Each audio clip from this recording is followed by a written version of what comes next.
करवीर तालुक्यातील सांगरुळ इथल्या ग्रामपंचायतीच्या उपसरपंचपदी बाळासाहेब खाडे यांची बिनविरोध निवड झाली आहे। सरपंच शीतल खाडे यांच्या अध्यक्षतेखाली झालेल्या निवड प्रक्रियेसाठी निवडणूक निर्णय अधिकारी म्हणून अमोल काजवे यांनी काम पाहिलं। निवडीनंतर खाडे समर्थकांनी फटाक्यांची आतिषबाजी केली।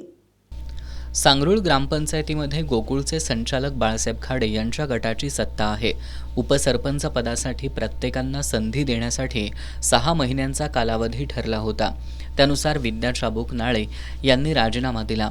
त्यानंतर झालेल्या उपसरपंच पदाच्या निवड प्रक्रियेत बाळासाहेब वासुदेव खाडे यांचा एकमेव अर्ज दाखल झाल्यानं त्यांची उपसरपंचपदी बिनविरोध निवड झाल्याचं निवडणूक निर्णय अधिकारी अमोल काजवे यांनी घोषित केलं।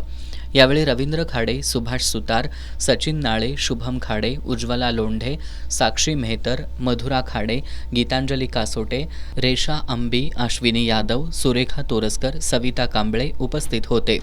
विरोधी आघाडीचे 2 सदस्य यावेळी गैरहजर होते। निवडीनंतर खाडे यांच्या समर्थकांनी फटाक्यांची आतिषबाजी करत जल्लोष केला।